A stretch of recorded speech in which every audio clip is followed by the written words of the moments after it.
Smart looking. Kennard to win the game. Yes! Yes! Yes! Luke Kennard. Luke Kennard wins it for the Lakers. Welcome to the Lakers show, Luke Kennard. Welcome to the Lake Show.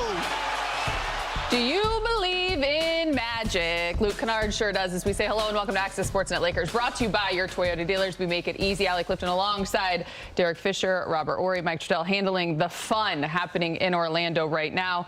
The good times, they keep on rolling for the Lakers, who have now won their 9th straight.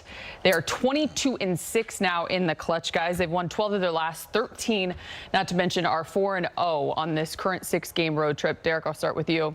Biggest takeaway out of this one? I mean, so many takeaways. We had a full hour. We'll get to the other ones. You know, the basketball gods are real. They really are. And sometimes when you're not bringing the right spirit and there are a lot of different things pulling on the team, the basketball gods don't work in your favor. But this team, with the role that they're on, a lot of the points that Rob mentioned pregame, about their connection, their chemistry, their camaraderie, they're enjoying playing basketball together. Good things just start happening, even though you need some luck. You need the ball to bounce your way. You need a camera from 30,000 feet, a NASA camera that was able to get inside the building and see that the ball did not touch LeBron's leg. And all of those things start going right for you when you're putting the right spirit into it, and that's the biggest takeaway I have. I think when you think about everything that Fish just said, it's amazing that basketball players actually think about the basketball guys.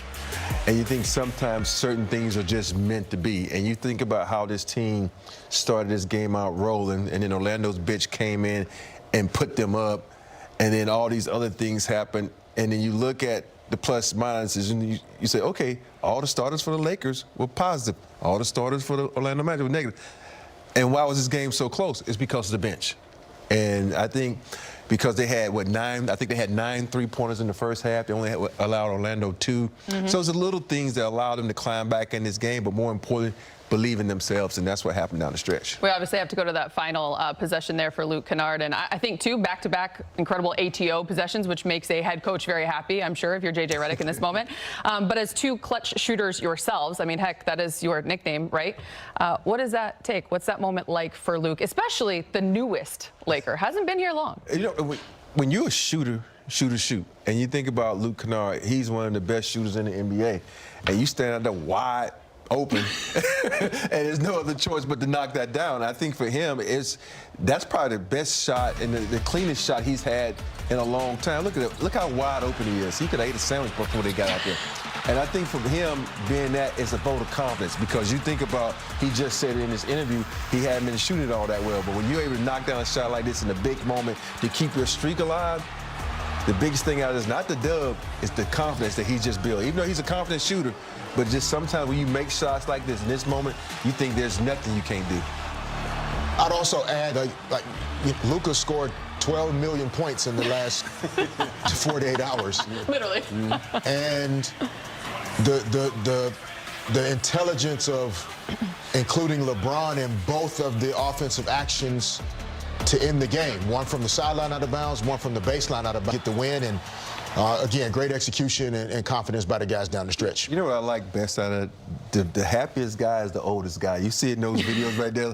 I don't think LeBron wanted to let him go. He was just hugging. That show you how the passion and the love he has for this game. You know, you can see some people at this moment say, "Oh, can I hug you once? Let's go to the locker room." But he's still like that. That's the child joy he has for this game. And I love seeing things like that. He's choosing to stay in the moment with everything, even when he's on the golf course, staring a gator down. I don't know if you guys saw that video. That was just from yesterday. I do want to say this really quick because J.J. Redick has sat down. But I heard you guys talking in the pregame, and you mentioned body language and what you're seeing, especially during this stretch. It's one thing to be on this streak and experience the winning and the magic that they are right now.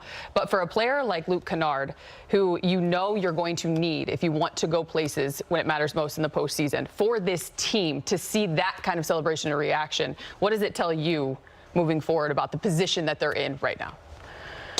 That there is trust within the group, you know, a willingness to just make the right basketball play. It's something that the coaching staff focuses on daily. They talk about it daily, and they've played the game that way.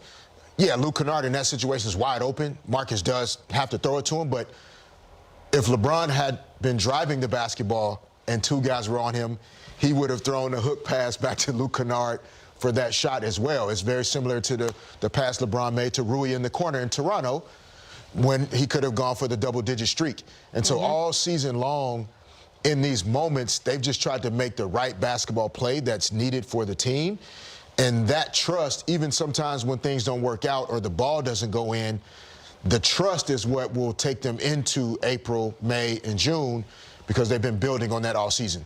You know, sometimes when you sit in the second chair and someone takes your word, because I was going to say trust, too. That's the first thing that came to my mind. The trust that they have in one another, the belief that they're going to make the shot. So I can't say anymore because he took what I was going to say. You got to trust everybody on your team. If you don't trust them, it shows. And because you think about, I'm going to take it, and I see you open alley, I can feel the distrust if I don't kick it to you. But if I kick it to you and you miss it or make it, and I still like, that's the trust that they have. And I think that's what the Lakers have now, that trust. You know why you guys were so aligned? Because I asked a question about winning. And how many rings do you have between the two of you? 12. Rob got 7. You just get it. Thanks for doing the math. Rob's got 7. He reminds us a lot. No, We're going to head back to Orlando. James. Orlando, it's time to hear from Coach JJ Redick. It's brought to you by your Toyota dealers. JJ, just first on the final shot, the view, like kind of right in line from where Luke's shot was, just the kind of the emotions of it all, seeing the ball go up in the air and how the ball got into his hands based on what you were looking at to draw up out of the timeout. Yeah, so down 2 and we get LeBron open. We actually just challenged this call in our last game. And, you know, the ball got initially hit, but then if LeBron still has possession of the ball and then gets fouled across the arm, that's considered a foul because we challenged that. We lost that challenge. So, again, another night where explanations just get changed based on a whim. We had to overcome a lot tonight, and by that, you know exactly what I'm talking about. Greg St. Jean drew up the baseline out-of-bounds play. You know, we were looking at LeBron as sort of the first option on that slip. Maybe Luka coming off the double if they messed up on a red. Braun did a great job drawing 2. And I just, you know, for Smart, he makes the first baseline or side out of bounds play, makes the right pass, perfect on the money to LeBron, and then on the baseline to have to go through your check downs, and then he recognizes that Luke was wide open as soon as he caught it and released.